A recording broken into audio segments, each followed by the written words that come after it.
Dans les prochaines 10 minutes, je vais partager avec vous 10 leçons importantes qui m'ont pris 10 ans de ma vie à apprendre. Certaines d'entre elles vont être désagréables parce qu'elles vont peut-être vous choquer, vous remettre en question, mais il est important que vous les connaissiez pour changer et aller de l'avant. N'hésitez pas à aller dans les commentaires pour me dire lesquelles vous ont le plus parlé.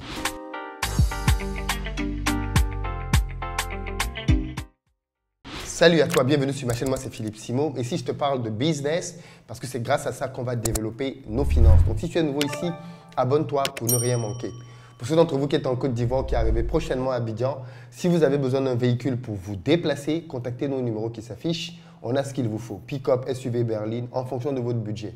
Si vous cherchez plutôt un appartement de bon standing, proche de toutes les commodités, là aussi dans la barre de description, vous pourrez réserver votre place en fonction des disponibilités. Si par contre vous cherchez un cadre de travail agréable, sachez qu'on a ouvert un espace de coworking pour vous, votre équipe, ou alors simplement pour organiser des réunions. Bref, on a ce qu'il vous faut, le numéro est disponible. Et juste avant de commencer, je voulais annoncer à nos amis du Cameroun, notamment de Douala, que la formation sur les 30 prochains jours qui va vous aider à pouvoir lancer votre business est désormais disponible au Cameroun. C'est une formation que nous faisons désormais donc en Côte d'Ivoire et au Cameroun. Si vous vivez en Côte d'Ivoire ou si vous vivez au Cameroun et que vous voulez lancer un business en parallèle de votre boulot, sachez que dans les 30 prochains jours, mon équipe et moi allons vous accompagner à pouvoir déterminer les 15 meilleurs business dans lesquels vous pouvez investir votre argent en fonction de ce que vous avez mis de côté. Petit, moyen et grand budget. C'est une formation assez complète qui vous explique en parallèle comment faire pour déterminer les meilleures idées de business dans lesquelles vous devez investir votre argent.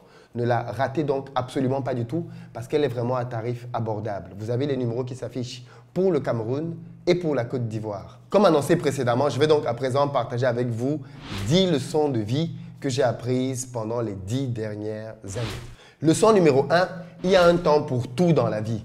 Un temps pour s'amuser et un temps pour bâtir.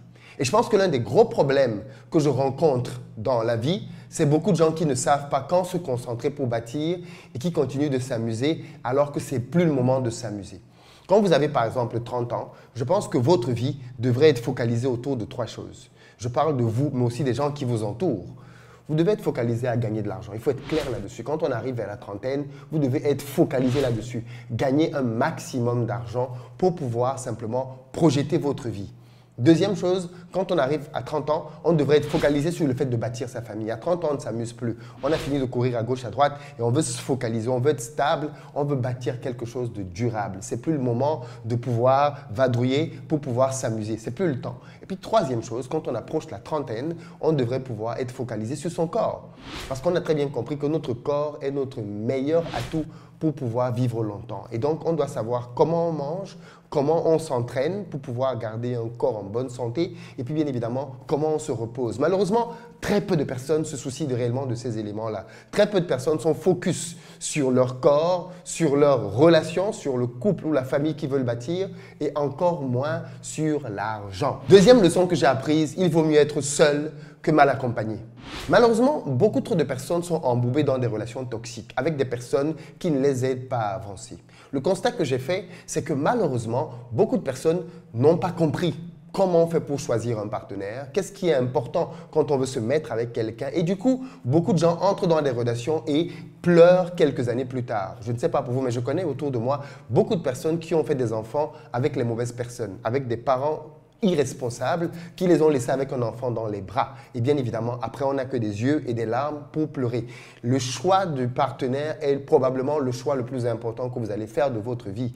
Et malheureusement, beaucoup trop de personnes choisissent quelqu'un simplement parce qu'ils ne veulent pas être seuls. Parce que comme c'est la tendance maintenant d'être en couple, alors on se met en couple avec la première personne qui vient ou alors peut-être la deuxième parce que cette personne apparemment a tel ou tel élément extérieur qui pourrait valider le fait qu'on se mette avec elle. Et conclusion, on entre dans une mauvaise relation, parfois avec des pervers narcissiques qui se jouent de vous dans des relations et qui vous emprisonnent. Souvenez-vous donc de ça. Si vous n'êtes pas dans une relation dans laquelle vous grandissez à tous les niveaux de votre vie, alors vous êtes peut-être dans la situation de quelqu'un pour laquelle il vaudrait mieux être seul que mal accompagné. Troisième leçon apprise, les bonnes compétences et l'éducation financière vous feront bien souvent gagner plus que les meilleurs diplômes et écoles d'ingénieurs. Je suis moi-même ingénieur de formation et j'ai fait une très bonne école d'ingénieur. Dans mon école d'ingénieur aujourd'hui, j'ai plusieurs camarades qui touchent des sommes plutôt intéressantes pour ceux qui sont dans le haut du panier. Pour le reste, on est dans des cadres qui gagnent des sommes plutôt raisonnables et acceptables. Mais fondamentalement, avec l'éducation financière que j'ai pu faire en parallèle de mon diplôme d'ingénieur et les compétences que j'ai pu développer derrière, je gagne aujourd'hui beaucoup plus que la très grande majorité de tous mes camarades d'école d'ingénieur. Pourquoi? Parce que j'ai développé des compétences qui étaient précises et dont le marché avait besoin et qui n'avaient pas été apprises à l'école. Et de là, j'ai appris qu'en réalité, dans la vie, les personnes qui parviennent à souvent gagner, ce sont des personnes qui n'étaient peut-être pas les premiers de la classe, mais c'était des personnes qui avaient le courage de ne pas suivre ce que le système leur apprenait. Parce que bien souvent, à l'école, qu'est-ce qu'on nous apprend? À obéir et à retranscrire tout ce qu'on nous a appris. Et cette compétence-là, si elle est importante pour valider à l'école, elle n'est pas très utile dans la vie. Dans la vie, on a besoin des personnes qui savent remettre en question ce que le système leur apprend. Dans la vie, on a besoin des personnes qui ne sont pas des bénis oui-oui, qui acceptent tout ce qu'on leur dit. Dans la vie, on a besoin des personnes qui savent résoudre des problèmes parce que bien évidemment, ils ont un pragmatisme qui fait qu'ils passent directement à l'action.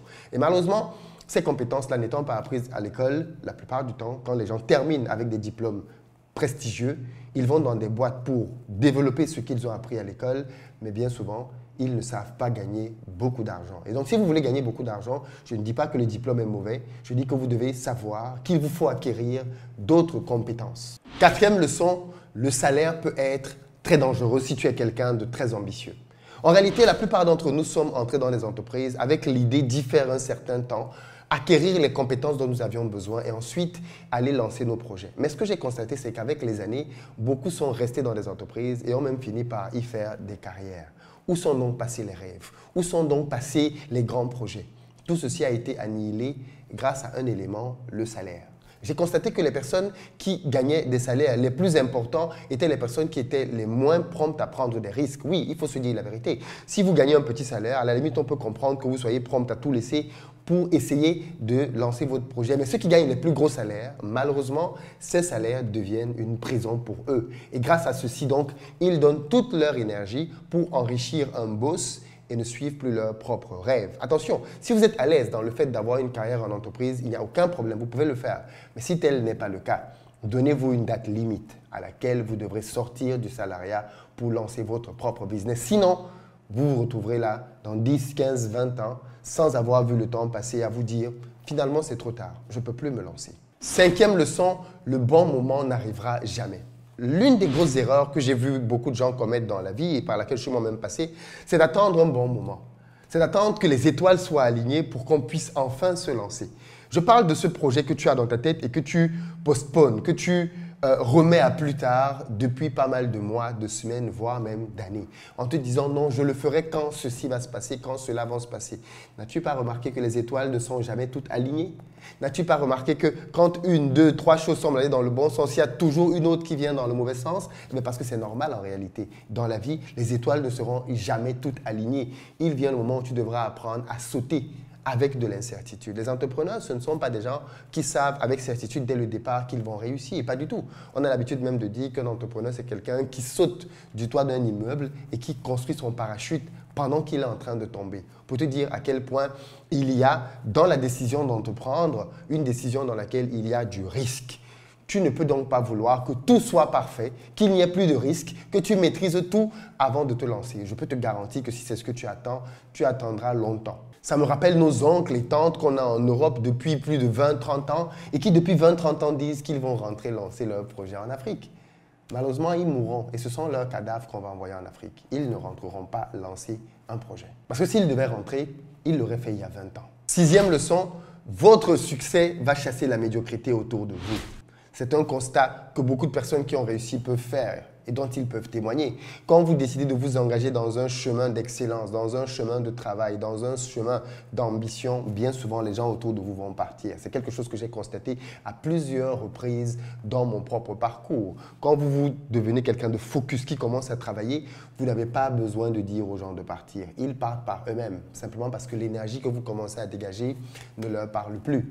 Et vous n'êtes plus la personne avec laquelle ils peuvent aller en boîte de nuit, vous n'êtes plus la personne avec laquelle ils peuvent aller pour s'amuser, vous n'êtes plus la personne avec laquelle laquelle ils peuvent se retrouver pour mal parler des autres. Vous devenez quelqu'un qui est focus, qui veut réussir et qui est centré sur cet objectif-là. Et donc, du coup, qu'est-ce qui se passe?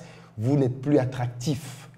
Et donc, ces personnes partent d'elles-mêmes. Vous n'avez même pas besoin de leur dire au revoir. Elles partent d'elles-mêmes. Et j'ai aussi fait le constat que l'on est réellement la moyenne des 5 personnes avec lesquelles on passe le plus de temps. Si vous êtes quelqu'un qui est cadre et qui gagne 2 000 à 3 000 euros, vous allez voir que les gens qui sont autour de vous gagnent à peu près les mêmes sommes. C'est quelque chose que l'on vérifie facilement. Ça veut donc dire que si tu veux aller plus loin, tu dois changer d'environnement. Et ce qui peut se passer, c'est que soit tes amis te suivent et ils ont le bon mindset et vous allez tous progresser, soit ils ou elles vont te laisser aller parce que tu ne ressembleras plus à l'ami qu'ils ont connu avant. Vous savez, il y a des amis comme ça, des amis de la drogue, des amis de l'alcool, des amis du sexe, des amis de la fête. Ils ne sont vos amis que tant que vous êtes dans ce cercle-là. Le jour que vous sortez de la drogue, ils ne sont plus vos amis. Le jour que vous sortez de la fête, ils ne sont plus vos amis. Le jour que vous sortez des beuveries, ils ne sont plus vos amis. Ce sont ces éléments-là qui vous lient. Le jour que vous sortez des Congossa, elles ne sont plus vos amis. Le jour que vous sortez de la médiocrité ambiante, elles ne sont plus vos amis. Ce sont ces éléments de médiocrité qui vous maintiennent ensemble. Et ça fait mal, mais c'est un constat. 7e leçon, les gens mentent. L'une des leçons que j'ai apprises, c'est qu'il est très difficile pour quelqu'un qui se ment à lui-même d'être honnête et véridique envers vous. Et si vous croyez que je mens, voilà une expérience sociale que j'ai vue récemment et qui m'a beaucoup fait rigoler. Il s'agit d'une expérience dans laquelle on montrait une femme qui était obèse, plutôt avec une tenue sportive, et on demandait à plusieurs femmes dans la rue « Comment trouvez-vous cette femme ?» Toutes, sans aucune exception, on dit « Cette femme est magnifique, elle est sublime, elle est belle, oh, quelle belle forme !» Elles étaient dithyrambiques à l'endroit de cette femme. Ensuite, on leur a posé la deuxième question. Voulez-vous échanger votre corps contre le sien? Bizarrement, toutes ont dit non. Mais c'est bizarre quand même. Il y a quelques instants, tu trouvais que cette femme était magnifique. Franchement, tu n'avais que des qualificatifs superlatifs à son endroit. Et quand on te demande si tu veux échanger son corps contre le tien, eh bien là, non, finalement, tu ne veux plus de ce corps que tu trouvais magnifique et pour lequel tu avais plein de superlatifs. Les gens mentent. Les gens ont des positions de façade, des positions convenables, des positions diplomatiques. Mais réellement, ce qu'ils pensent, il faut aller le chercher. Méfiez-vous donc des gens qui vont être à vous dire tout le temps « vous êtes le plus beau, vous êtes la plus belle ». Bien souvent, ils ne vous livrent pas leur véritable pensée. 8e leçon, aucun gouvernement ne peut changer ta vie. J'ai remarqué que beaucoup de gens avaient beaucoup d'attentes et beaucoup d'expectatives par rapport à ce qu'un politicien pouvait faire pour eux. La politique, c'est important, c'est ce qui définit nos vies. Et je pense que nous devons tous être engagés dans la politique, dans le sens où nous devons choisir nos dirigeants et être impliqués dans le quotidien de la vie de la société. Mais si vous avez l'illusion, l'utopie de penser que parce que quelqu'un va arriver au pouvoir, il va changer votre vie, vous vous mettez le doigt profond dans l'œil. Aucun dirigeant politique, Obama, Macron, Hollande, Ouattara, Biya, Macky Sall, aucun dirigeant politique ne changera votre vie personnelle. Aucun. C'est à vous de changer votre vie. C'est à vous de vous prendre en charge. C'est à vous de décider de passer à un autre cap dans votre vie. Ce n'est pas à un dirigeant politique de le faire. Il ne peut pas le faire. Ce n'est pas son rôle. Il peut à la limite améliorer le cadre de vie global dans le pays. Il peut peut-être permettre qu'on ait davantage d'infrastructures, mais il ne peut pas faire que ta vie à toi change. Ça, c'est ta décision. C'est à toi de te lever pour ta vie et de la changer. 9e vérité, c'est très difficile de se concentrer sur ses rêves. On est dans une société dans laquelle il y a tellement de distractions et dans laquelle il est tellement difficile d'être focus. Et j'ai constaté dans ma vie que l'un des plus gros obstacles au succès, c'était le fait d'être focus et concentré pour travailler sur son projet. Il y a toujours des gens qui viennent pour vous distraire. Il y a toujours des situations qui se présentent pour vous défocaliser. Il est tellement facile de se plaindre et tellement difficile d'être focus que si vous apprenez à bien faire l'un et à éviter l'autre, vous avez déjà fait une grande partie de l'aventure. 10e leçon apprise, il vaut mieux privilégier la paix plutôt que d'avoir raison.